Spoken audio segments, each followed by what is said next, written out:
Dear boss, I keep on hearing the police have caught me, but they won't fix me just yet. I have laughed when they look so clever and talk about being on the right track. That joke about leather apron gave me real fits.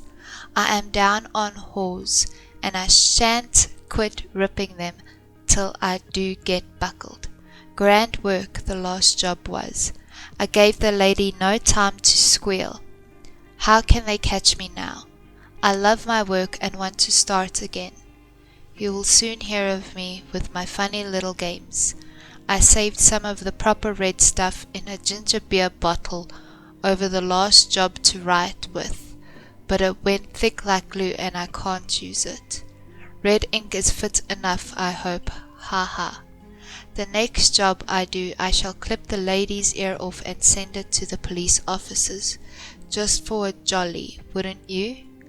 Keep this letter back till I do a bit more work, then give it out straight. My knife's so nice and sharp, I want to get back to work right away, if I get a chance. Good luck, yours truly, Jack the Ripper. Don't mind me giving the trade name. P.S. Wasn't good enough to post this before I got all the red ink off my hands, curse it. No luck yet. They say I'm a doctor now. Ha ha.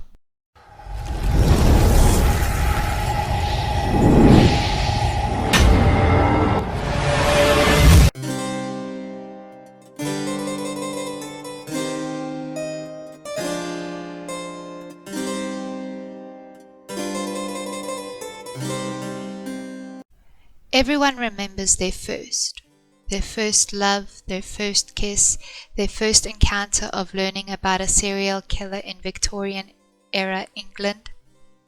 No? Just me? Oh. Well, I'm talking about Jack the Ripper, probably one of the most famed serial killers of all time, whose identity has never been revealed. I wonder what the Ripper might think knowing that he went on not to only influence other like-minded serial killers like the Yorkshire Ripper, but change media as we know it.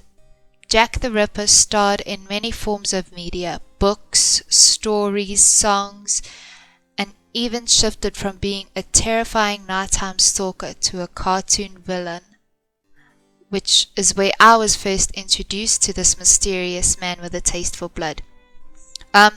It might have been Scooby-Doo or Batman, I can't really remember, but the point is, I wanted to know more about this man that was never caught. Okay, fast forward to where I had Google access. Fast forward to where I had access to Google, and I discovered that the cartoons definitely sugarcoated Jack the Ripper's crimes. For some reason, it never crossed my mind that Jack the Ripper was a murderer. It was another shock to the system finding out how brutal the killings actually were. Now, before we delve into this massive case, I do just want to say that I'm not going to be exploring all the suspects or all the theories and ideas that are centered around this case. And I'm not going to talk about that they may have discovered his identity 130 plus years later, mostly because the evidence isn't very solid and concrete, and the suspects were never officially charged with the murders of these women. I'm also not going to talk too much about the people who found these women because they aren't really relevant to the story, and honestly it's a lot of names to remember, and for now they aren't as important as the names of the victims. Okay, I'm also going to focus primarily on the victims without going into too much detail of their state, and I say that, but I feel like I do go into a little bit of detail of how they were killed and how they were found. So just if you're sensitive to that kind of content, maybe not listen, or maybe come back another time where I talk about not a bloodthirsty killer. I'm also going to primarily focus on the story itself, with one or two theories that I think is very interesting, and a little theory that is a little bit more on the mythical side, and of course I'll toss in my 2 cents and what I think. And with all that being said, let's explore the story of Jack the Ripper. Everyone loves a Friday, and with good reason. It's the day that starts a well-deserved, peaceful and restful weekend. I'm sure the people of Whitechapel went to sleep the night before looking forward to the weekend. Possibly one Mary Ann Nichols was thinking the same thing before she closed her eyes. She just didn't know that she was going to close her eyes for the last time. In the early morning hours of Friday the 31st of August 1888, the west end of Bucks Row, Whitechapel, was disturbed to find the body of a woman, her throat slashed and disemboweled, abandoned in a gateway where she was discovered at 3:40 a.m. Her body was still a little warm, and the poor man who found her was struck with the idea that the killer could still be nearby. Whitechapel awoke to the news of a local woman found massacred on their streets. Police were called to investigate the scene, but forensic science at the time is nothing like we know now. So who could they suspect? I'm sure they must have suspected the man who had found poor Mary Ann Nichols only half an hour before being slayed, but without sufficient evidence, the police had no suspects. I can't help but wonder what the people of Whitechapel were thinking. Whitechapel, an impoverished part of London, wasn't exactly the safest place to be in Victoria-era England. The streets were overpopulated with seedy bars, immigrants looking to change their lives, starving families, ladies offering a good time with gin being widely and easily available to everyone. Maybe crime was rampant because no one seemed affected by the vicious killings of a woman who walked their own streets late at night. Their thoughts perhaps changed a week later on the 8th of September, when another familiar face that worked the streets of Whitechapel was found at 29 Hanbury Street. Annie Chapman was found in a disastrous state. Her throat was cut and her body badly mutilated. Cut and bruised. Her throat was cut and her body was badly mutilated. Cut and bruised, and parts of her were missing. The police surgeon at the time told investigators that Annie Chapman's navel, the greater part of her bladder and her womb had been brutally and forcibly removed, and poor Annie had died from blood loss. This, however, gave the police their first real clue into this murder, and surmised that the killer must have anatomical knowledge, and used these practices to remove organs from Annie Chapman. It also gave another theory. Mary Ann Nichols, who was killed the week before Annie Chapman, were both in the same line of work. Both women were prostitutes. Is prostitutes a bad word? Okay, hang on, give me a second.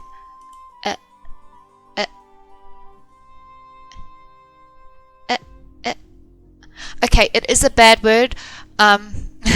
We will call them sex workers. Police began wondering if there was a connection, or if it was just an eerie coincidence that both women were in the same line of work and both were murdered in the same matter. Whitechapel was starting to wonder the same thing. Was there a killer targeting sex workers, or was it just different women affected by different circumstances where they happened to share the same fate? No one knew for sure until a letter was handed over to Scotland Yard on the 29th of September 1888. Posted on the 25th of September and received by the Central News Agency on the 27th, the killer had made himself known as Jack the Ripper. And that first letter, the police didn't take the note seriously, so many people were playing tricks and hoaxes, spreading rumors about these killings, that I'm sure it was hard for police to keep their facts and evidence away from fiction. I'm not sure if the Dear Boss letter was actually published, or if it really was just a joke, or if it really came from the killer, but regardless of its origins, it led to no concrete evidence. It led to no concrete leads, and I think it was disregarded as definitive evidence. For a short time, Whitechapel was on edge, going to bed every evening and wondering if another soul would be stolen during the night. With all the pranksters, jokers, and rumors flying around, it was hard to decipher what was real and what was fake. Would something happening to someone else prove that there was a killer out there with a taste for sex workers? Or were these incidents more isolated than they thought? A few days had passed since the Dear Boss letter, and the weekend was coming to an end. In the early hours of Sunday morning on the 30th of September 1888, Elizabeth Stride was plucked from the streets, dragged into the dark, where maybe her screams were heard by somewhere nearby. At 1 a.m., Elizabeth Stride was found, bleeding from a gaping wound, sliced hastily across her throat. The killer nowhere to be seen, but the woman had only been dead for a little over 30 minutes. Police were called to investigate the crime scene at Berner Street, and again left with very little evidence or suspects. The investigators had a theory that the crime must have been interrupted because the wounds were given so quickly. The killer was interrupted, and it seemed that Whitechapel, though losing another one of its residents, was safe once more.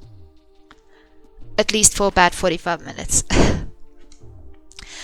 Another body had been found at Midas Square, the woman so horribly mutilated that it was difficult to try and ID her at first. Her face and body had been slashed and stabbed in what seemed like to be a frustrated and frenzied attack, and even her ears and nose had been severed. And the police knew Jack the Ripper had struck for a second time in one awful night. There may have been a clue found the scene of this woman was later identified to be Catherine Eddowes, and there may have been a clue found near the scene of Catherine Eddowes' murder, a piece of her apron and a letter written in chalk found nearby the scene that read, "The Jews are men that will not be blamed for nothing." I think the police didn't really consider the letter as evidence, but they did consider the apron, and the police used this as evidence that Jack the Ripper may have tried to return back to the scene of the first murder of Elizabeth Stride. But with the area crawling in police, detectives and investigators, it's really hard to believe that no one was able to see this killer. Maybe it was a way to divert the police's attention, a way to escape them. It also left a few to wonder that maybe Jack the Ripper lived in one of the townhouses nearby and was just trying to get home. On the 1st of October, the Central News Agency received a postcard, and once again it was handed over to Scotland Yard for evidence. The problem was that because the police were receiving so many fake letters, it was hard to consider that it could have been from Jack the Ripper. But this letter was different from the hoax letters. Not only did this letter have the same messy handwriting and awful spelling. You guys have to go and read this letter. The spelling is horrendous. but it also had the details of the double killings before it was news. Before news of the double killings were released. I was not codding, dear boss, when I gave you the tip. You'll hear about Saucy Jackie's work tomorrow. Double event this time. Number one squealed a bit. Couldn't finish straight off. Had not the time to get ears off for police. Thanks for keeping the last letter back until I got back to work again. Jack the Ripper. Now, before we move on, I just want to say that there was one more letter sent during this time. For a week straight from the 13th of October, the police began searching houses for clues that could link anyone to the murders. And during this week-long search, a man received a letter in a box with half a human kidney. And the letter claimed to be from hell and was signed by Jack the Ripper. And even though the letter had similar handwriting to the previous ones, the spelling was worse than the previous ones. As someone who's read it, it was hardly illegible, and the grammar was horrible. But even though there is no evidence to say that this for sure came from Jack the Ripper, just like the other letters, and it was later proved to be a prank orchestrated by a medical student. It's a horrible, horrible joke, and I don't know what this poor man did to this medical student, but it's very tasteless, so bleh. Again, a few days had passed, but Whitechapel was far from peaceful. The residents were terrified that Saucy Jack was waiting for them around buildings, stalking the shadows, ready to claim another life. A few weeks with no events didn't seem to relax them until a screaming landlord's assistant called for police on the morning of November 9th, 1888, a Friday. Mary Jane Kelly was found at home, the safest place she thought possible, laying on her bed, covered in her own blood. Mary Jane Kelly suffered the worst of Jack the Ripper's attacks. She was butchered, slashed, and disemboweled.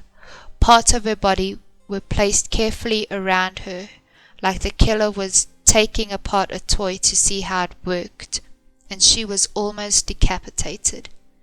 I guess it makes a little easier knowing that Jack slit Mary Jane's throat before he decided to cut into her. So there is a chance that she was already dead before Jack began his, and I don't know if you could see, but you can't see. I'm doing air quotes around work. But out of all of the victims, Mary Jane Kelly was killed in the most vicious and the most horrible way. And that was the last of Jack the Ripper's victims. I can't tell you exactly what is so fascinating about Jack the Ripper and the Canonical Five. I don't know if it's the mystery or the murder that makes this case so compelling. I don't know if it's because Jack was never caught.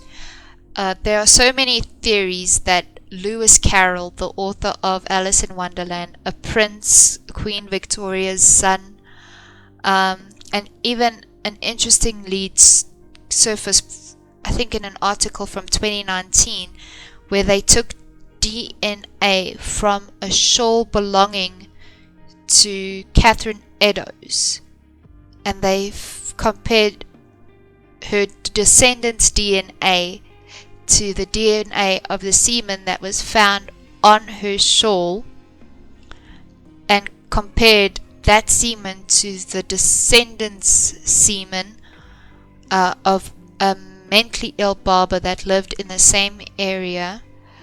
But the DNA evidence wasn't conclusive, and I don't think it was taken seriously, and I think it was disregarded by scientists as not being good enough, or the theory itself was considered unpublishable. While all the links and stuff were very interesting, like the barber to Catherine Eddowes, I don't know if I like this theory.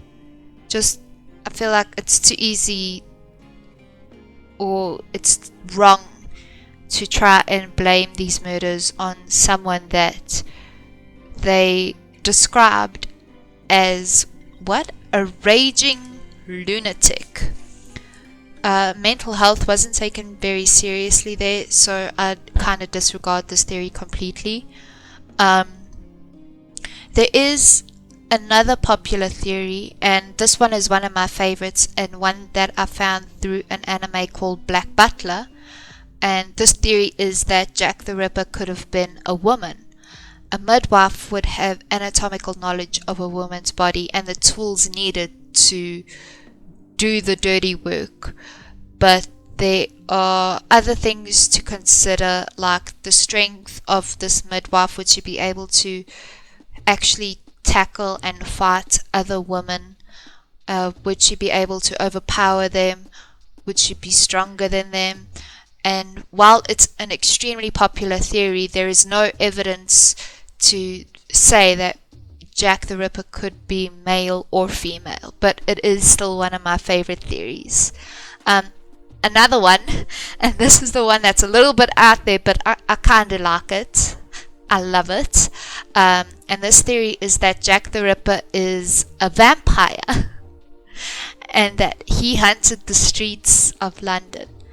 It's a little bit wild, but if you believe that there may have been up to 11 Jack the Ripper victims instead of the canonical 5, then I don't see why Jackie couldn't have been a vamp looking for a snack. And while it's really fun to think about, I don't know if it's real.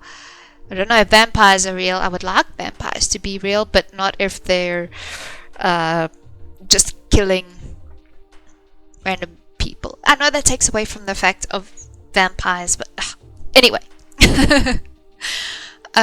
Forensics are so much different now, and I'm sure if anyone tried to reenact the Ripper killings, they wouldn't be able to vanish and disappear like Jack.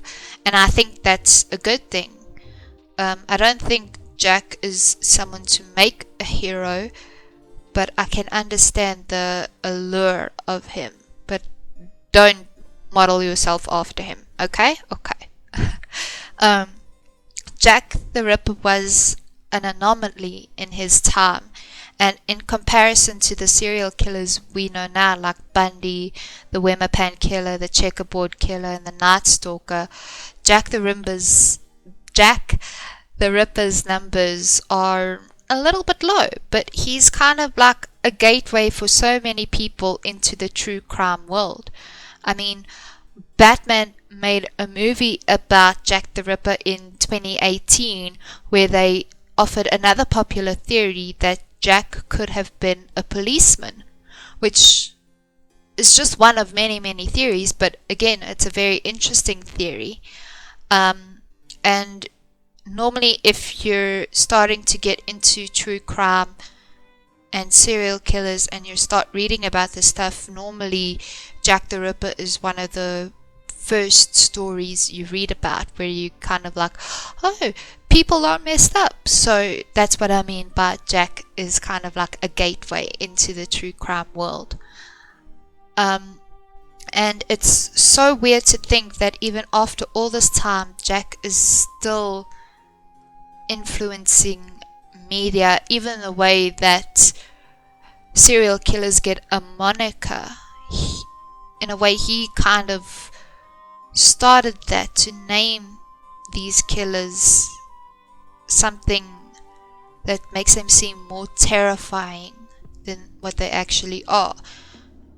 And to think he gave it to himself, maybe, theory, it's kind of interesting. And so many people are writing stories about him, writing books about him, movies, TV shows, he's still making such a huge impact on the way that we think about serial killers and murderers, and it definitely adds to the fascination. So yeah, thank you so much for joining me for Magic, Monsters and Myths. I am still trying to figure out the setup, so please bear with me, but I'm so happy to be back and tell you stories that I spend way too much time thinking about. I post new episodes of Magic, Monsters and Myths on the 13th of every month, so I would love to see you there for the next episode. You can follow me on all social medias. I am Kera VG, KERAVG, on all of the things. I'm really excited to be back. It's Friday the 13th, so I'm gonna go watch a horror movie now. It's a tradition in my household. So I hope you're staying safe. I hope you're doing well, and I hope that next time I will have a better outro. Thank you so much for joining me. I hope you have a magical day. Okay? Bye.